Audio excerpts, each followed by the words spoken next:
మేడిగడ్డ 7వ బ్లాక్ కూల్చాల్సిందే, రిపేర్లు చేసే బదులు కొత్తగా కడితేనే మేలు. తుది నివేదికలో పేర్కొన్న ఎన్డీఎస్ఏ రిపేర్లు చేసినా ఎన్నాళ్ళుంటుందో గ్యారంటీ లేదు.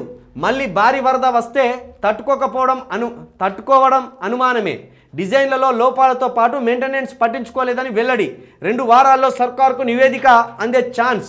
మేడిగడ్డ బ్యారేజ్లో కుంగిన 7వ బ్లాక్ను కూల్చి మళ్ళీ కట్టాల్సిందేనని ఇప్పటికే పలువురు అధికారులు, నిర్మాణ సంస్థ ప్రతినిధులు కొందరు చెప్పారు. ఇప్పుడు నేషనల్ డ్యామ్ సేఫ్టీ అథారిటీ కూడా అదే అభిప్రాయానికి వచ్చిందని తెలిసింది.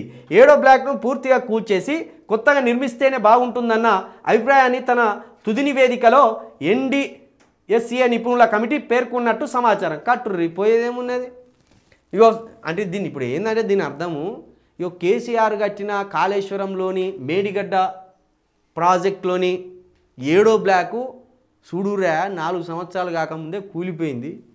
కూలిపోతే మళ్ళీ మేము మా ఆస్తులు అమ్మి మా డబ్బుతోటి వీటికి రిపేర్లు చేపిస్తానమని చెప్పుకుంటూ ఇటు బీఆర్ఎస్ పాలన కేసీఆర్ మీద దుమ్మెత్తి పోసుకుంటూ ఇటు మళ్ళా మేము ఈ ఘనత సాధించినామని చెప్పుకునే ప్రయత్నాల్లో భాగంగా ఇది రాసుకొచ్చింది వార్త. కూలుతా అంటే కట్టుర్రి, తప్పేమున్నది. ఇప్పుడు వాళ్ళ ప్రభుత్వం కూలిపోయింది, మీరు వచ్చి కూర్చోలే. వాళ్ళ ప్రభుత్వంలో కట్టిండ్రు, మీ ప్రభుత్వంలో కొంచెం క్రాక్స్ వచ్చినాయి. ఆ క్రాక్స్కి మళ్ళీ మాలు కలిపి వేయుర్రి. మళ్ళీ ఇప్పుడు మీరు వేసిన క్రాక్స్కు మళ్ళీ వాళ్ళ ప్రభుత్వం వచ్చినాక కూలిపోతే మళ్ళీ వాళ్ళు కడతారు. మీ సొమ్ము ఏమన్నా పోయిందా, వాళ్ళ సొమ్ము ఏమన్నా పోయిందా? ప్రజల దగ్గర నుంచి వచ్చే సొమ్ముతోటే కదా మీరు కట్టేది.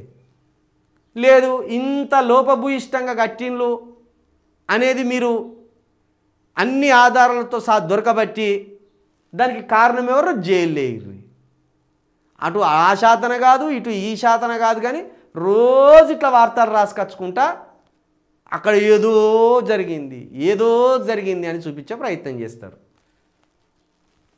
కాంగ్రెస్ సర్కార్ వచ్చిన కాంచెల్ ఇదే మేడిగడ్డ ప్రాజెక్టు మీద ఒక 1000 వార్తలు రాయొచ్చు. రోజు మేడిగడ్డనో ఫోన్ ట్యాపింగో లేకుండా ఒక వార్త రాయలేదు వెలుగు పేపర్.